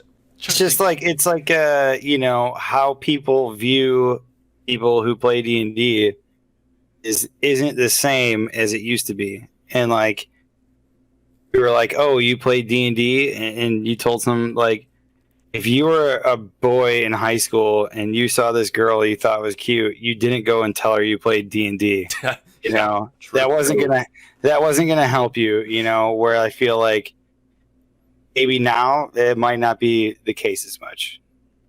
I mean, it took my wife 17 years to embrace my nerddom. Like it's just how it goes. It's I just let my flag fly because there's no way I'm ever living that down or escaping it. So I let it roar. That's true. This is me. It. This is who I am. This is my family background. Take it or leave it. Mm-hmm. Man, yeah, that is a weird thing to go what through. am I? I can't hide from it or anything. What's the point? It's silly. Have some fun. It's a game, Yeah. Now, like when things were in full steam, how many of these conventions stuff did you go to in a year? Oh, well, let's see. This year I had scheduled GaryCon, North Texas RPG Con, Gen Con, LucaCon in Italy. Ooh. And I had just been invited to, I'm going to forget the name. It was a con in Iceland. Oh, yeah. Oh. Those are going to be hard to say. Yeah, Nice. I was going to go to 3 in the US and 2 overseas. That's a pretty full plate. I like that. And I typically go to, usually, let's see, go to like Game Hole. So I'll go to, I want to say an average like 3 to 4 a year. Mm-hmm. okay. Yeah, it's good to get out there and make the rounds. We've talked about this a lot. It just seems like the community is not necessarily small, but very tight knit. Like you go to the cons, you recognize people, and like everyone, gets together and hangs out. And you go to enough of these things, it's just continuous. Yeah, you go to enough. Like I've been to enough. I've been obviously going since I was a child, Mhm. and there's plenty of people that I recognize and have met over several times or over the years. Yeah, getting those tables with people, and then you come back the next con, you're like, hey, it's the same people. Come on, Mike. Let's build this community up. Hmm. Now, do you spend much time in the dealer rooms or anything like that, or are you mostly in the game halls? Oh, I'm 100. Well, I always try to take a day in a dealer room. Mm-hmm. Try to find some cool dice, like a critical damage dice or a cool mini or whatever thing it is. Like as a child, I'm going to Gen Con, and every year my parents would I'd walk the whole thing, and they say, okay, what did you really want? And I'd get the one thing, get the one thing. So it's every year, every con, whatever con it is, I explore the whole place. I see what I really like, and then I start making some purchases. Mm-hmm. I try to mix it up. I don't want to sit in the dealer hall the whole time. I don't want to sit at a game table the whole time. I don't want to do either of those two things 50-50. I want to go hang out with some friends at a hotel room or have a beer at a restaurant and catch up. I try to make it a whole experience. Yeah, you got to. Yeah. I think if those you have to take in as much as you can. I don't think you can hold yourself into one or the other. You got to try to get in all of it as much as possible. Yeah, I think the last few years at Gen Con, I go to bed at 4 and I wake up at 7. That's typical. That's con life. You only have to do it for 4 days, right? So you can do it for 4 days. Yeah, there's a natural day of rest afterwards, where no one does anything. Oh yeah, I make sure I take a day or two off afterwards. You're just fortunate the con flu doesn't set in then after that. Yeah, so. I've got a pretty fantastic immune system, so it's rare that I get sick. Although I think I did catch a bad flu or fever or something this year. Yeah, C2E2 got me. I was sick for a month after that. But yeah, it's interesting because we get stuck in the dealer room every time because you run the booth, so you'll go to a con and not get a single moment away from the booth. You're just like, is there a con happening out there? Yeah, I've been a part of that too. Yeah, it's pretty wild. I'd like to get out and do more panels because we were actually lucky enough as a group to kind of do a panel this year. We did one about homebrewing your game sessions, and that was a blast. Get on there, getting to put on a little show, and then we had the opportunity to go see other people do their panels, obviously, and there's some really entertaining people out there. Some people are really putting out some good information, and it's nice to kind of dip in and dip out. So it's I try to mix it up. I do some solid research. Ask some people, get on some forums. Mm-hmm. Meet. One of the coolest things that I did this was a year or two Gen Con. I couldn't even tell you what time of night. This is back when I smoked. I quit smoking in October, so I go outside. It's got to be 3 a.m. or whatever. I go outside for a smoke. Other guys come out for a smoke. We overhear their conversation. Kid pulls out a D20, and the next thing you know, he's the DM. We're all playing in some random scenario, and we're playing half in the bag D&D 3 a.m. On the sidewalk with a D20. They know I don't know. A lot of times I'll tuck my badge just because I'll get stopped a lot or whatever. But it might have come up. I don't recall. It was, like I said, it was pretty late. You wait it was cool. And you tell them as you're leaving, right? Oh yeah, by the way, I don't even know. I mean, honestly, most of the time it's my friends or someone will bring it up. Oh man, you get busted out. Yeah. I had a friend a few years back who every time we were in the hotel elevator would bust out who I was, and it was kind of annoying. I could believe that, man. And it's every time we're in a packed elevator, and it's do they care? I mean, it's cool and all, but stop. It's not how you. That's not how you do it. What's that, Dustin? Yeah, I think people do genuinely care, though. Like, like I said, people have a very strong attachment to your Yeah, father. I think it was kind of just like how he was putting it out there. Is he trolling you? He was trying to do it to like annoy me. Yeah. He was trying to like troll me a bit and be like, make me. Sometimes it's like I got to get from point A to point B. I have a schedule just like everybody else, and then throw that in there, and then people are starting to talk to me. I don't want to be rude, but I'm still trying to get somewhere. And it's like after so many times of this, it's like, all right, dude, enough is enough. Like it was funny the first time. For sure, man. Yeah. You ever get in those like awkward conversations where you're stuck in there and a fan's telling you something like their character from 7 years ago, or who knows? my dad was like several times. He's like, if I have to hear one more thing about someone's character, I don't know. The end of a long con. Yeah. Yeah, by that Sunday or Monday or whatever it is. Yeah. He's like, I can't do it anymore. We've all met. I love all gamers. We've all met the gamer that just goes on about that stuff. Yeah, you get trapped behind your desk or something. Yeah. It's like, oh my god, I can't go anywhere. There's a reason they make Munchkin cards about that sort of stuff. It's because there's a certain truth. Yeah. You poke fun at our own community, right? Yeah, there's a fair amount to go around. I'm sure we've all kind of played into that a little bit here and there. Yeah, at some point we've all done it without realizing it. It's fun to play into it sometimes. Mm-hmm. Yeah, I think Leviathan's right there. I think people do want to hear about your own character. it's yeah. People love to talk about themselves, So I guess that's the thing. What do we got? A half an hour left, guys. When I just tell you a story about one of my characters, eat up the last half an hour, no one else will get a word in, and then I'll hang up. Oh man, that's about right. Go ahead. Tell who was your favorite character? I think we started with that question somewhere, didn't we? I do have a favorite character. It was Zagnar from the Legendary Adventures campaign. Oh yeah, easily. Very cool. Zagnut, as they all like to tease me and say, it was Zagnut with a large cod piece.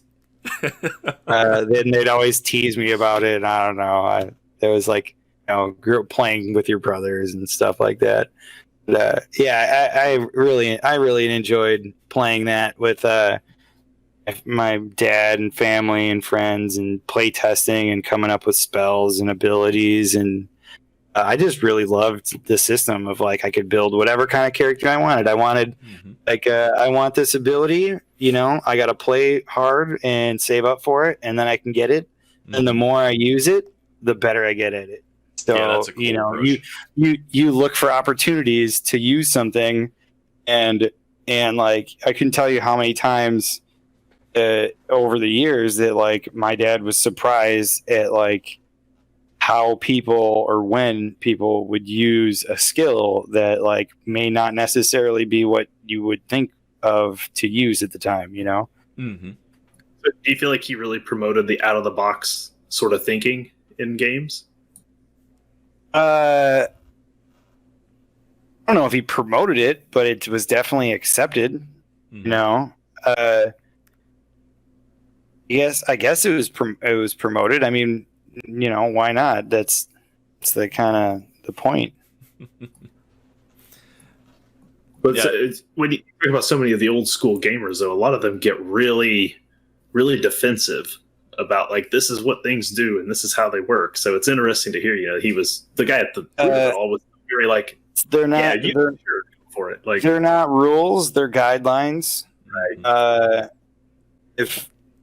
If you are a magic user and you want a spell that can do this, talk to the dungeon master, tell them what you want to do, how you want to do it, how you're going to research it. We'll tell you the cost, and you've just created a spell. There's no reason anyone shouldn't be able to create a spell or an item or anything without the proper research or you got to put gotta put your time and effort into it and have it make sense. Yeah, for sure. And there's no rules, it's guidelines. If someone wants to run their campaign where can't do that, then that's their choice. I just personally would rather in one that promotes open thinking. Yeah, and I think that's the thing people got to remember is that, when these games were first created, that's all it was. It was, creative influences coming in. Yeah, that's like this wasn't like a rule set. This was like it's new to everybody. So nothing was like you could or couldn't do it. It's like that's how they wrote the books in the first place, is just by doing things. Absolutely. That's so cool to think of, like that. If you go back to some of those early books, like everything in there was probably at some point a question to like your dad or Ernie or somebody, like, well, can I do this? Well, I don't know. Let's figure that out. And then boom, shows up in a book later. Like, it's amazing to think like that's how all that came about. It probably. He's like, Ernie's like his Tensors floating disk. He's like, this is what I want to do. This is how I want to make it work. And he's like, okay, well, you need to be about this level to make it work, and it's going to cost you this. It's just, and then they balanced it out. Yeah, it's good stuff. So one thing I did want to ask you before we kind of ran out of time is, a few years back you were, made the CEO of Gygax Games. I was curious if that's still something that's ongoing. It is. Yeah. It's kind of just, it's gummed up, I think is going to be your best descriptive word there for that. Gotcha. And I think anyone who knows how to use a keyboard can kind of get into the reasons why. Sure. Yeah. Yeah, because that's the unfortunate thing about the business is there's so many people who are, grabbing pieces here and there, and there's questions about who has control over what and all that I can imagine it's very difficult to get some of that information back out. For anyone in the chat that doesn't know, that was the intentions were to release some unreleased content from your dad. Is that correct? Yeah, to get some content that he wrote released, and maybe there was several things that I would have liked to see done. I'm not saying that they will never be done. It's just matter of getting the right people in the right place, and crossing your T's and dotting your I's and that kind of stuff. Yeah, there's a lot of that. If anyone, just look at the history since '87, I think, of ESR and losing the company and lawsuits and this and that, and it's a long bumpy road, and hopefully it flattens out. But I wish I could say it's gonna be great and we're gonna release all this cool stuff, because Lord knows I want it out there and I know you guys want to see it. It's just it's out of control, so to speak. Man, that's unfortunate. But yeah, I mean, it's always been there. Lots of conflict, I guess. One day. One day. Yeah, I guess that's the nature of things. I keep telling myself that, because that's something I really want to see. I think everyone deserves it. Yeah, absolutely, totally agree. But I think it just goes to show just how much passion there is in the industry and the hobby, that everyone wants to have a handle on something. It's unfortunate how it kind of plays out, but on another hand, it's kind of it's almost like a positive thing to know that there is that much love for the game out there, that people are invested that heavily into it. It's like the gamer community is one of the best communities. They can be a little toxic to each other at times, but I think it's just out of passion for it.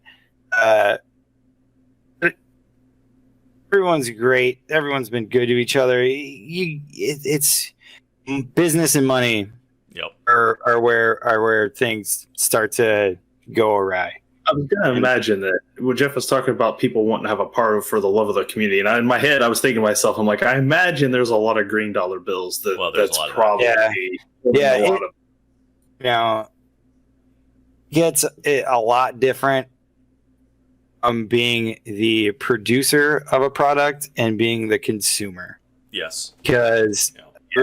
everyone's happy and in love and wants to see something great happen when they're buying it and when they're producing it and when it costs them money, or when it's a potential for money to be made. What people think of the consumer kind of goes out the window. It's sad. You see it all over the place, with all sorts of industries. But yeah, that's kind of just the way of capitalism, I think. Mm-hmm. to a degree. If a dollar can be made, it should, right? So I mean, that's where it gets ugly sometimes. So yeah. I guess so. Airlaser's got a question here. I think it's kind of amusing. How do you feel about the old live action D&D movies and any of the upcoming reboots? I hope the reboots are better than any of the old ones. I remember everybody joking about all the old ones. Yeah, I don't know if you've My seen dad them, but couldn't. holy cow. My dad couldn't. I'm pretty sure I've seen all of them. I don't think I would ever wanted to see them a second time. Everyone only ever saw them once. I remember watching them with my dad, especially like some of the '90s or 2000s ones. Whenever and it was just it's kind of sad to sit there and watch it with my dad, because it's like he had like his brainchild stolen from him, his company stolen from him, and then now they're putting out these trash products. Which is like this is his thing that he made, and now other people are making a trash product and like smirching it. Yeah. When he he had such greater visions for like what it could have been. Think of like Game of Thrones, or if it could have been like he would have been making things more along those lines. But I compare it a lot to how superhero movies were done prior to like the '89 Tim Burton Batman Yeah, movies. actually, so the '80s cartoon shows were done by Marvel, and he had meetings with Stan Lee. Stan Lee sat down and told him, my next thing's X-Men, making the cartoon. I'm gonna start with the cartoon just like you did D&D, and then I'm gonna start making movies. I got this plan of how I'm gonna do it. And so he knew about that from like the 80s. Wow. And so like I've known kind of about that for a long time, and got to watch, grow up and watch all of it take place. And I wonder, what could have happened if, that, TSR went that route, D&D went that route. Well, you just feel like when you watch like the D&D movie with the Wayans brothers in it, that they just didn't take the content seriously. Yeah, they in the didn't. same way that comic books weren't taken seriously. But now we've had Game of Thrones. So when she's talking about the reboots and stuff coming up, like I feel like with where D&D is now, with the influx of 5e, the celebrities that play, they might take it seriously the same way that Marvel takes it seriously. I sure hope so. Fingers crossed. Yeah, I mean that'd be fantastic to see that happen now. Like I think it like the community deserves that. Like how many times are you gonna like dangle this carrot in front of us, and then it's rotten once we bite into it, Yeah.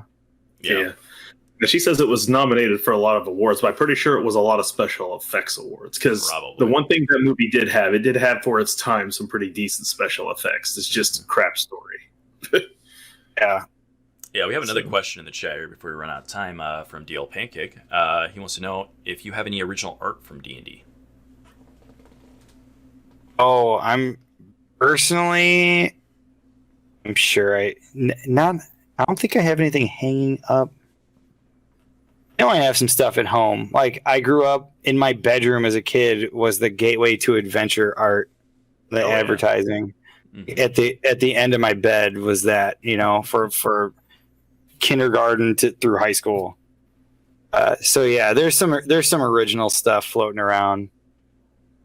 That's pretty cool. Yeah, we had Larry Elmore on the show, and so we got to see some of those old school prints and stuff. And Yeah, I'm pretty sure there's some like Easleys and Elmores and just Ensign. What was I looking at the other day? It was like the back of some module, and it's like a purple and yellow sunset with a castle, like outline of a castle. I think it's like the back of like Keep on the Borderlands or something like that. Oh yeah. I remember. And that was like right next to where my dad's chair was in his office, and I looked at that a million times as a kid growing up, and then as an adult, I grab it because I'm adding to my collection. I'm like, I want one of every module my dad ever wrote for D&D.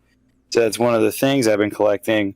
I picked it up. I looked at the back. I'm like, oh, I recognize that. It was in Dad's office. Right on. So I'm going to be right back. Sorry about this. I warned you ahead of time that I'd hit this point in the night, but I'll be right back. Jeff. All right, well, we lost Jeff. All right. Bye-bye. That's okay. We can chat. Any other questions? Anybody else asking some stuff?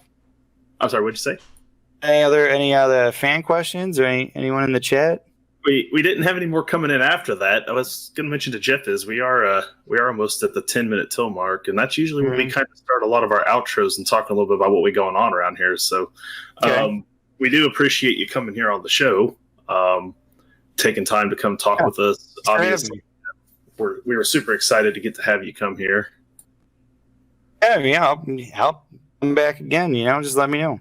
That's awesome. Well, we would definitely love to have you come back again sometime. We got a zombie decoy who was going to ask about the art of D&D. Oh, but it was already answered. Yep, he just noted he was going to ask the same question, but he saw DL Pancake already beat him to it. So, yeah, we thank you for coming and taking questions from the chat and talking with us a bit about your childhood and all these other things that you got to experience that so many of us were really in a lot of ways just weren't maybe quite as fortunate. A lot of us had to hide our books and we had to hide our it was definitely a different experience. It's really yeah. Dad hands me, I'm a kid. He goes, here's all the Conan books. Here's all the John Carter books. Here's Dracula. Here's a set of D&D books.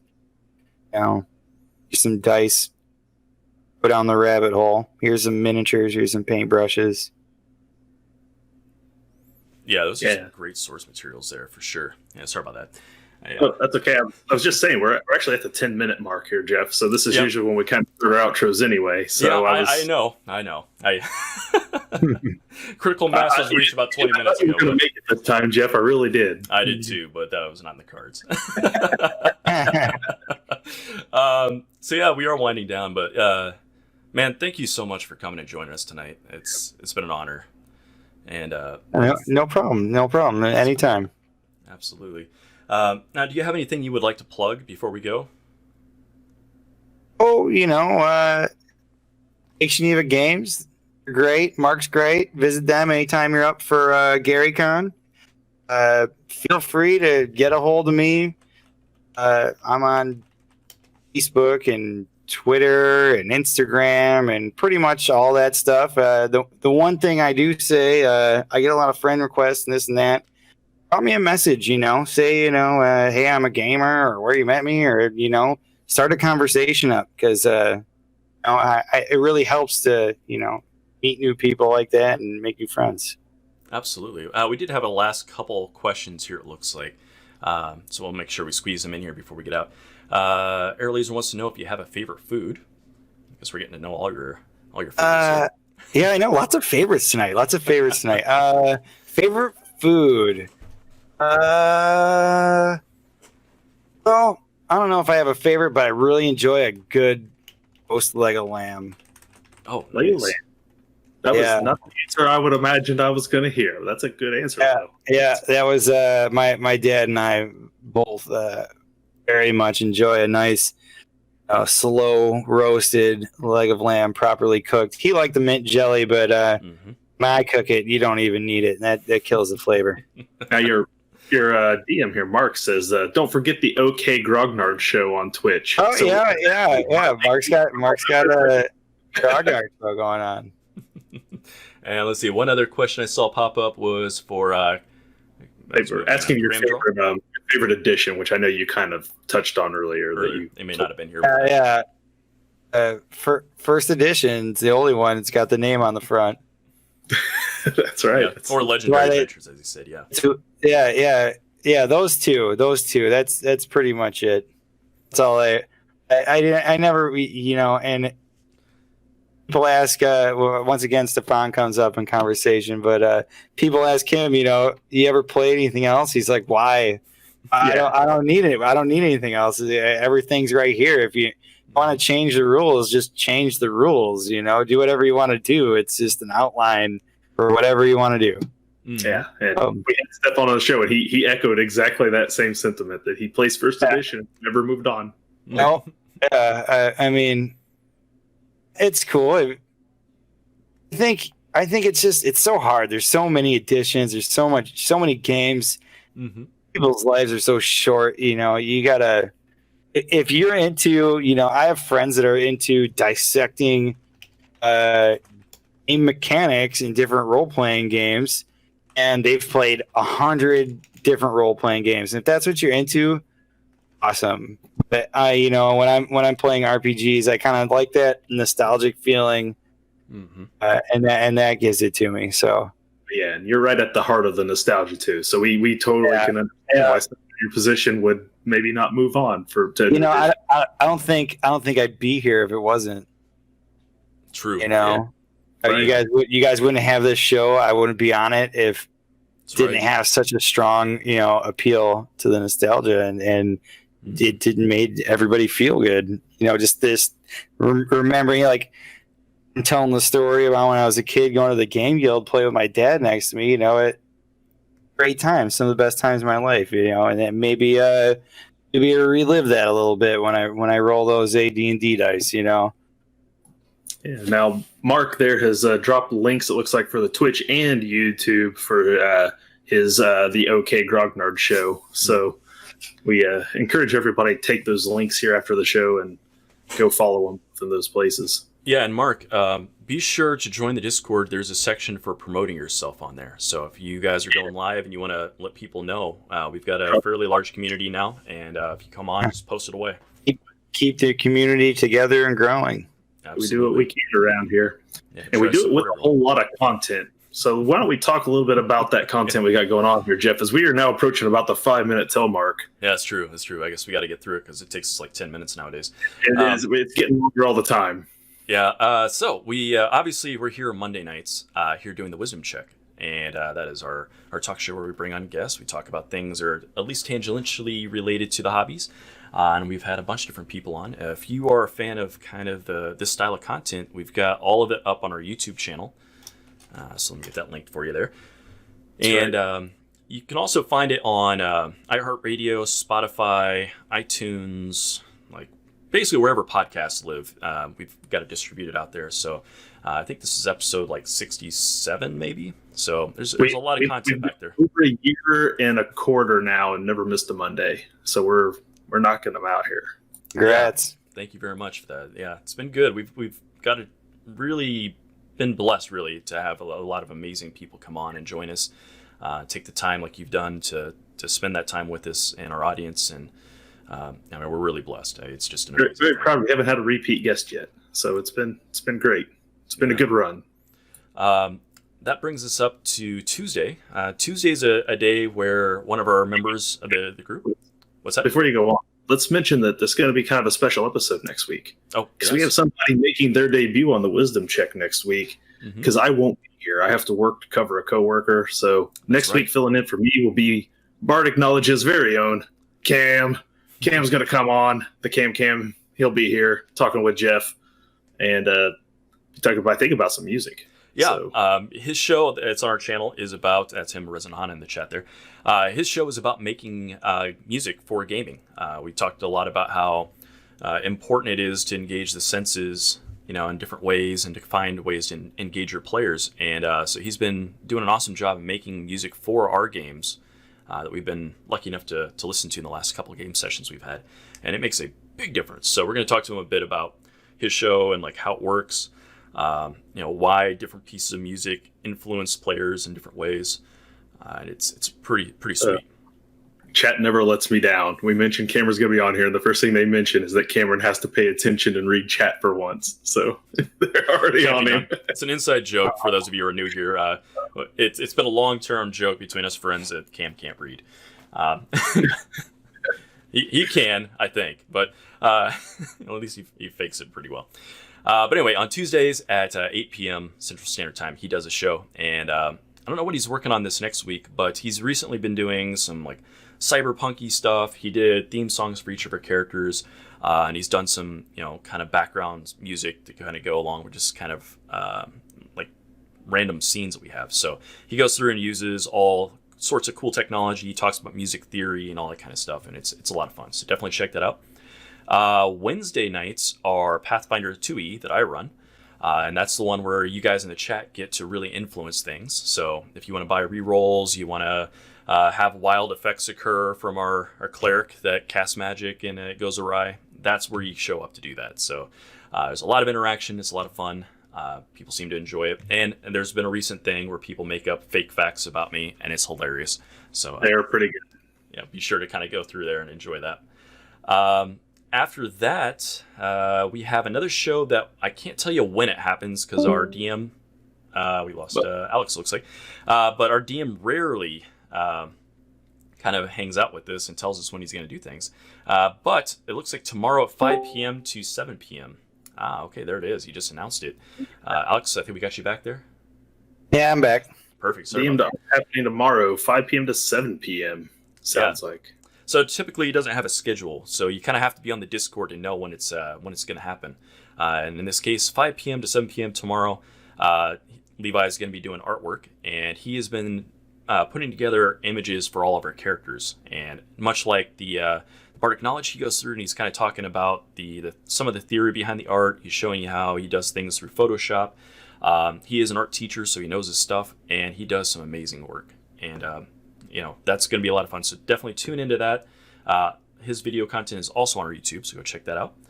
And that's not the only thing he does. The reason why it's called DM to Art is he also is our DM for our Dungeons & Dragons game that runs every other Saturday night. And so that's called the Everstorm. That runs at 10 p.m. Central Standard Time and goes for until we fall asleep. And it could be pretty late. But it's all homebrew, and it is all awesome. So definitely come check us out. We just had a game this last weekend, so I think we got another week until the next one comes up. And then, Dustin, you're starting something in the near future, just because our outro goes. That's right. In 2 weeks from yesterday, so that's June 14th, we are going to have character creation for my upcoming Zweihander RPG game, Horror in Huttenberg. Mm-hmm. It is the sequel to last year's game I ran, Terror in Treefell, where Jeff and a star-studded cast that I put together with Lindy from Laugh Love Lindy and Alex, who recently he's a writer for Mutants and Masterminds and also a DM over at Geek Unleashed. We've got Chuck from the Defenders of Cobalt and Hope Lavelle from D&D Beyond's Beyond Heroes will be players in my game. They're going through the random chaos that is character creation for Zweihander RPG, and then we'll be engaging in what shall be a 10 to 13 some session story that I've been working on. Cool. Again, that'll be a follow-up from last year's game that I ran. So all of last year's Terror and Treefell sessions are again on our YouTube. You can find them all there. Join us. Those will start on Sundays, 5 p.m. Central Standard Time here at TT2KB. You'll be able to watch character creation live, and then every other Sunday after that for continued episodes. Yeah, we're just going to keep flooding you guys with content, so I hope you guys are ready for it. Yeah, you guys are busy. We are. Yeah. We're busy. Well, there's 6 of us, so we're able to do a lot when there's 6 of us. We're on a one-man show, so We also were doing a video game night, which we may be doing this week. So tune in Thursday, check Discord. We may be playing some zombie killing games or something. But I think that gets us to the end. The last thing I want to plug before we look for a raid target here is please support the artist, David Lee Pancake, my dad. As we discussed a little bit before, conventions are obviously closed, and that is the primary source of my family's income. And he has a online store. He has Patreon service as well. So if you are in the market for awesome dragon artwork, and I know I'm biased when I say this, but it is awesome. He is the guy to go It's cool. to. I'll admit. Thank you so much for that.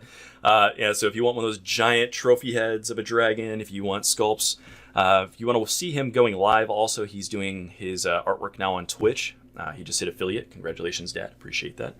And so you can catch him on Sundays at 3 p.m. Eastern time on that one. And he also does it on Facebook. So there's a couple streams you can catch him on. Definitely go support him there and just throw him some love. So Dustin, do you have us a target for a raid so we can go spread our love somewhere else? I do. I was just checking out our raid list here, and I see Scabby Roosters playing some Dungeons and Dragons tonight. So I feel like Nice. with Alex here, we at least have to get somebody playing some Dungeons and Dragons. Very cool. Yeah. Awesome. So while he's firing that up, I want to say thank you to the audience. Thank you for hanging out with us, asking good questions. Thank you, Dustin. Thank you, Alex. Much again. Thanks for having me, guys. It was a blast. And I know you've never had a repeat guest, but I wouldn't mind coming back again. Oh, please do. And hopefully the internet is a little better. We can have a video so you guys can see me, and it won't cut out on me or anything. Yeah, that'd be absolutely. fantastic. So Yeah, keep in touch. We'll if we definitely get a chance to go to a con soon, we can meet in person. That'd be Yeah. That well, we Grab a could drink. maybe we could set up a stream like this from a con. Yeah, Oh, yeah. let's do it. definitely. Maybe a game or something. You know, we could stream a great. game. You know, Yeah, lots now of you're cool talking. things we could do. That would be All awesome. right. Well, folks, Well, we're heading. here we go. We're going to Scabby Rooster, so tell them that the Wisdom Check and Alec Gygax sent you. Have a good night, guys. Bye, guys. Take care.